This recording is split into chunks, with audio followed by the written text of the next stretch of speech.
some of those people. Sometimes it's more just, hey, let's talk on the same level. You're a person, I'm a person. I think so too. Our experiences. Absolutely. And here's the thing, right?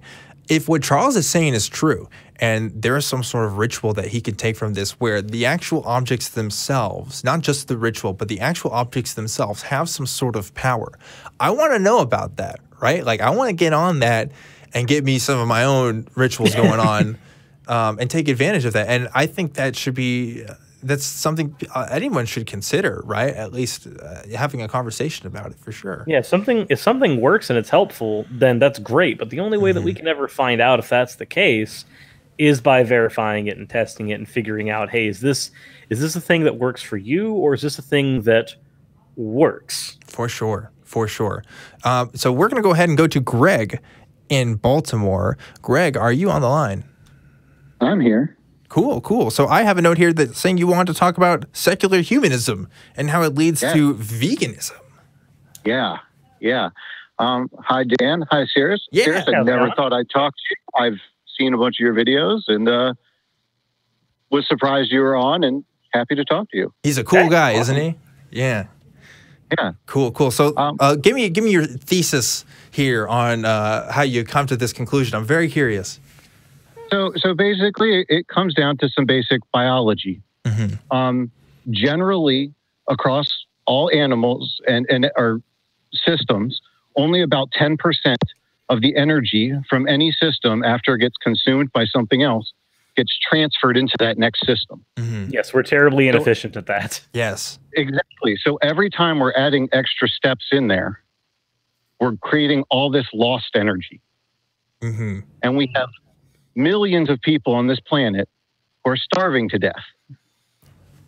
And so if it takes 10 pounds of grain to make 1 pound of cow, isn't it in the best well-being for humanity to grow 10 pounds of grain for people to eat than to grow 10 pounds of grain to make 1 pound of cow for one person to eat?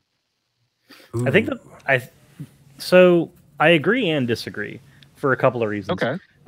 So one, the analogy as itself functions, but it is missing some nuance. First of all, grain doesn't have the same amount of protein that a pound of beef would, as an example. And now granted, there obviously is something that me and Godless Ion, who's in the chat, would both say is like the wonder food of the world, peanut butter. So that does in fact contain a lot of the nutrients that you need. But I do understand that the analogy isn't supposed to have the nuance. The nuance is implied. So I do understand that. I do think that right now, as the world is right now, there are some people who, for them to even survive, they do have to have meat because their body can't metabolize plant-based protein. I definitely agree. There are. This is as a general. I'm not saying specific to every human being. Okay. I like. There are people who need to be on a keto diet. There are people who have all sorts of other medical needs and stuff like that. And so it's not. But I feel like as an ethical view and a way to view the world, we're trying to lessen the most. We're trying to create the highest amount of well-being for as many people on the planet as possible. True. And I think that comes down to what food can provide the most amount of nutrients. Because if we use the grain example, obviously that can only get you so far. You do need protein, you do need certain vitamins. If we can find a food that we can mass produce, and not just mass produce, but mass distribute, that's the biggest problem. Because like here in America, we don't have a food production problem. We produce plenty of food. Our distribution, however, is what needs some help, because we have, for instance, as soon as our food gets even mildly old, I was working at McDonald's, and this was years ago. When I was working at McDonald's, if your burger that was sitting in the hot tank was 15 minutes old, it had to be discarded, and it had to be thrown away. And they have rules in place that are there to make sure that you don't overproduce so that the crew can eat, or so that you can give, or you can redistribute that meat elsewhere. They don't, that way you don't end up cooking like 20 hamburgers, knowing that you'll sell 5, so you have 15 to give away. there is a a capitalistic issue there where there's profits and they're very important to that company. So obviously that rule had to be in place to make sure they didn't just lose money. But at the same time, now you've created they've also created a rule as a result where that excess food now cannot go anywhere. It cannot be redistributed. So I think that production wise, that's not the biggest issue we have at the moment. Right now, it's just what's the most fair way to distribute that food? For me, in a perfect world, when that food goes bad, it would get tossed into a freezer, right? After 15 minutes, that food would get tossed into a freezer because we can do that with leftovers at the house. So you can definitely do that at the fast food restaurant. Take that food, get it all in the freezer. I feel like you're still having that same issue of, because 70% of the crops grown in the United States are made to feed animals, or feed our livestock, and not feed people. Yeah. Greg, I want to hit on something really quickly because this is very, very interesting to me. We're talking about secular humanism specifically as the kind of ethics we should be referring to. And this is a criticism that I've heard of secular humanism, which I think is very interesting in that should secular humanism include at the top of the kind of hierarchy of needs humans, or should we include animals as part of these are living beings that we should work towards? I'm sure there's a better name for what I'm describing here, but are humans at the top of this chain and that a human life should be considered before all other animal life, or should we consider animal life on the same level to some degree as human beings, and therefore they should be afforded some of the similar rights and so forth? And I think that is something you have to address first. If we're talking about the root of this kind of issue on where are we putting the sort of different beings that we see on Earth on the scale, and what is the most important? Because I hear from you, and probably what I share similarly from you, is that human beings kind of matter the most, and I would to the most part, I think agree with that, unless you have some sort of, unless you defer from that or you have some sort of nuance to that view. So personally, I think humans are animals and we're all worth the same because we're all just animals. That's my personal view. But for this argument, I'm putting that entirely aside, and I'm saying we need to take care of people first. Okay. For this. And then so when you have situations where, we could make enough food to feed everyone on the planet. And that's not my only part of it. There's several other things about this. It's also how much water has to be consumed in order to feed all of these animals and raise them, and transportation and distribution and everything. Vegans use up a lot less fresh water every day, exponentially less fresh water. And so because of that, fresh water is becoming a bigger concern across the world. I realize distribution is a huge setback on all of these things, and that there are a lot of advances need to be made across distribution. But I don't think our inability to distribute properly changes the idea that we now have the ability, as well as the ability, to stop a lot of the major killers just in the United States alone. Heart disease is the #1 killer in the United States. Even the American Heart Association is coming out and saying a plant-based diet is the #1 way to protect your heart. It will actually take the cholesterol that is blocking your arteries, and your body will rip it out and save itself. And these are what some recent scientific studies are showing. And so some of these horrible things that are killing millions of people a year, we can stop. And I want more people to live better, healthier lives. Okay, so if I could break down this argument just a little bit more, in order for people to live more healthier lives, essentially, better lives for all humankind, your proposal is that veganism will help accomplish that goal a bit more. In order to live healthier human lives, veganism is the option, basically. Yes. Okay, cool. I think what it comes down to is that, and I've seen this conversation before, and I do generally agree with it, is that there's not really a good moral standpoint for eating meat. I do eat meat, I enjoy meat, but I do understand that as a moral ethical issue, it's not exactly one that you can hop up on and pilot very easily. I do think, though, that even though you do admit that the distribution is one of the biggest problems, right? Because we can produce a few things, we can produce a lot for the world, but the problem is if the farms that are growing, like say there's farms in the United States that are growing 70,000 pounds of beef, and they're using all this fresh water, that's fair. That's a fair criticism. But what would that fresh water be doing otherwise? Well, if we can find a way to get some of that fresh water down to a country that's maybe their only source of fresh water normally is a river that is polluted with bacteria, they don't have a good filtration system, getting them either a filtration system built up or getting them some of that fresh water, that would be a worthwhile thing to do. But again, that comes down to our inability to really distribute these things in a way that's not only profitable for the companies that would end up doing it, because that's really the only way to convince them to do it, unfortunately. Okay. Let me ask you this, Suris. I'm going to cross-examine Suris here for a second. Sure. If everybody became a vegan tomorrow, like everybody just decided that could, right? That was able to, and it wouldn't negatively affected their health. Do you think would be sustainable? Not immediately, because right now the food infrastructure that we have is set up to where we have several acres of land, several thousands of acres of land that are being set up for the production of meat. Once you stop those beings from being consumed, which we agree is a thing that should happen eventually, I'm a big proponent of lab-grown meat as soon as we can make it cost-effective. You can't immediately get rid of that infrastructure. You're going to want to convert that infrastructure into something else, and that's going to take time. So if we could have everybody transform into vegans or vegetarians, because I would be more for vegetarianism, because that doesn't have the same dietary problems that veganism does. You have more access to different types of protein. If you could convert everybody in a single day, I would not want that. But if you could do it over the course of 10 years, enough time for that infrastructure to be repurposed correctly, so then I would be okay. So Suris, this is interesting because convincing people is already a hard thing to do.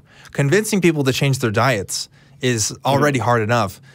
I almost think that maybe, shouldn't we try to, if the premise and the conclusions, we agree with that veganism is good for everybody, which is something I actually agree with. I don't know.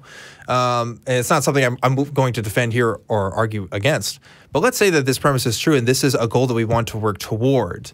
And this is what Greg wants. And it sounds like that's what Greg wants. Shouldn't we be doing our best right now to try to get people to become as vegan as possible, or to become aware of the ethical concerns that happen when we eat meat and stuff, to make those changes happen? Wouldn't you say that maybe that's part of how we make the process of changing the infrastructure and the way that our meat consumption works happens by changing our diets now?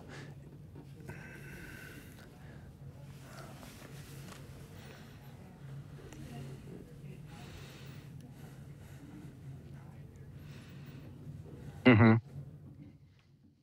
Yeah.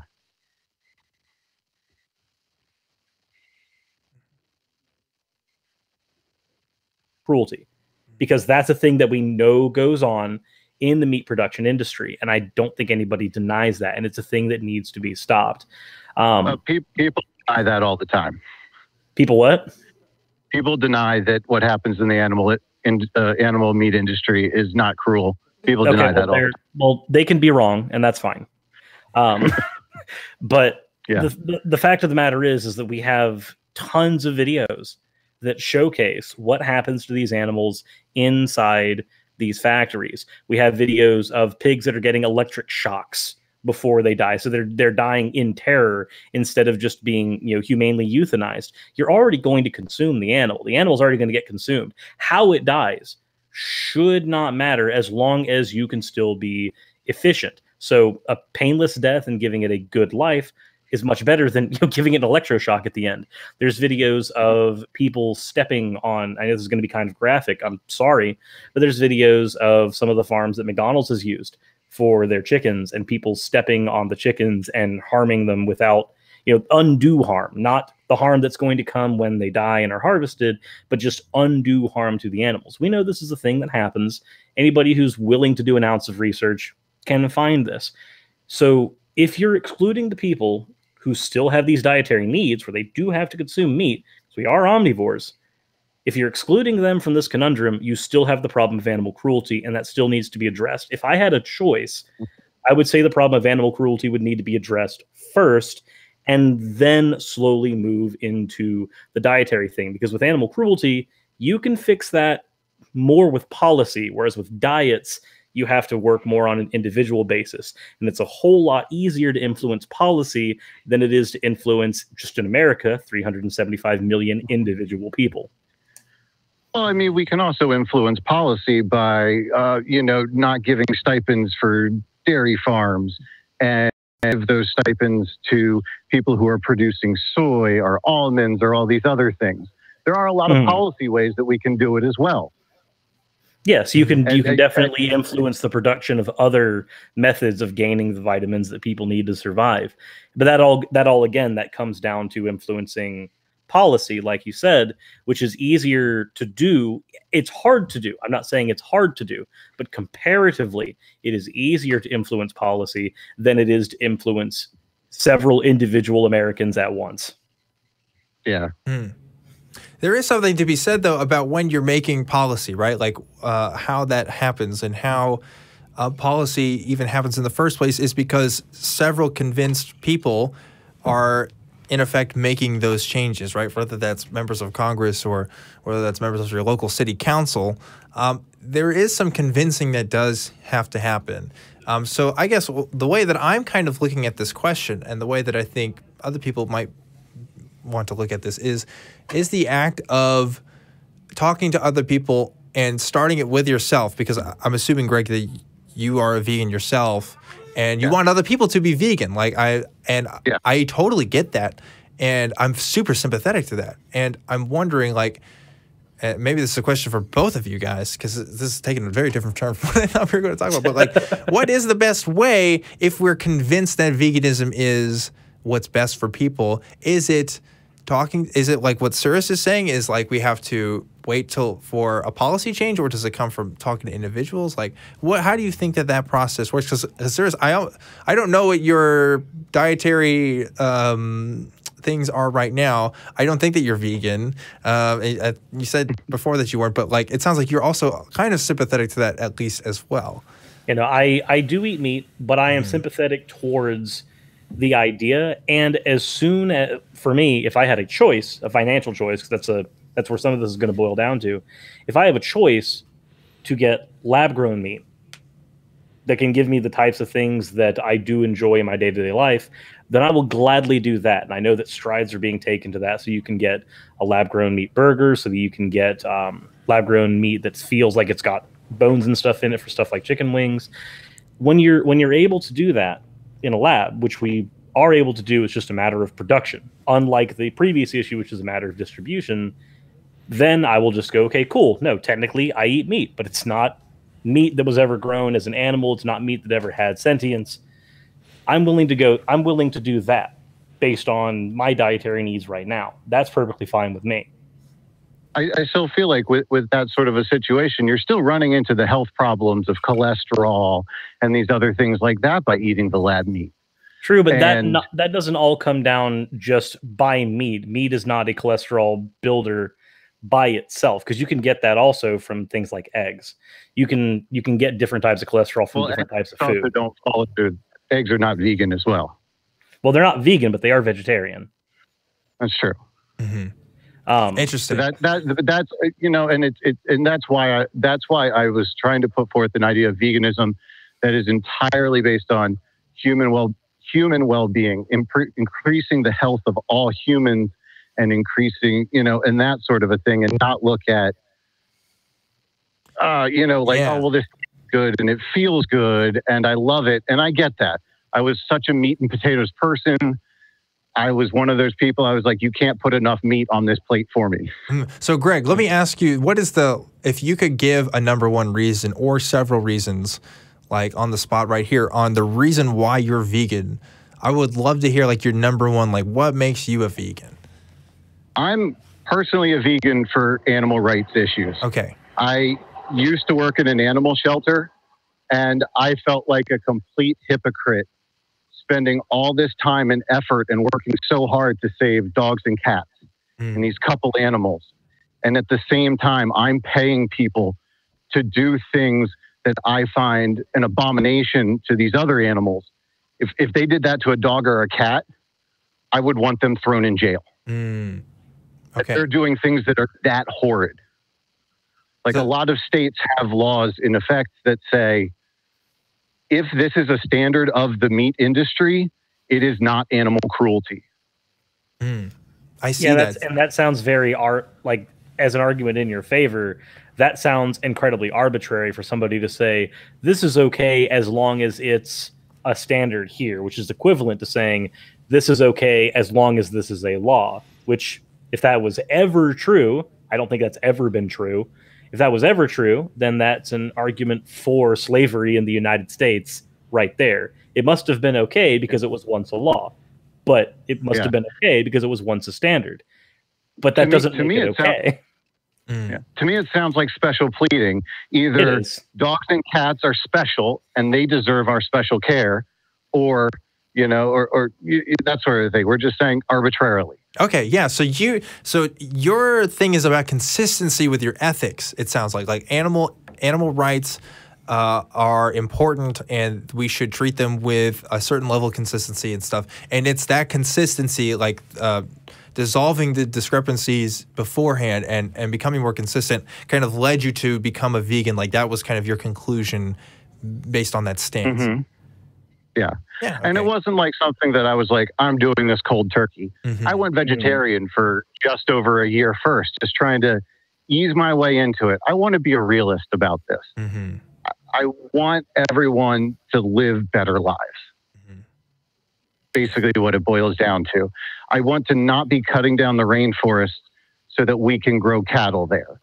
Like, I want to stop killing the lungs of the world. Like, At that point, though, you run into another issue entirely, which is it's another conversation. It's not one that I think we should have here because it's a very, very long one. But you run into the problem of overpopulation because you don't need to constantly take more land to produce more food if you're not also having to fill a quota of feeding X number of people. You run into the conversation of overpopulation. That's not a conversation for here, because again, that has got to be one of the biggest bag of worms with some of the biggest ethical concerns out there. Oh, yes. Yeah, I agree. Which is why I wanted to, when I called it, I specifically told the screener, I was like, I'm not wanting to talk about animal rights, at least in this discussion. Sure. But I think it's fair to say that animal rights were a gateway for you to become vegan. In some sense. It gave me a very visceral, emotional response, and it made me decide I need to look into things. And then when I saw all the health benefits and other things, and I admit right now it isn't the easiest to get a perfectly balanced diet. Well, I mean, Amazon's great for supplements and things. It's not as easy for a lot of people to do that because they got to take a certain amount of vitamins and stuff. But it's also just as easy to enrich our foods with things like vitamin D and vitamin B12. And there are a lot of ways to do it.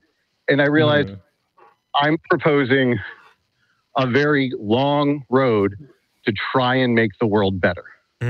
Okay. I love that. I think that's great. More power to you.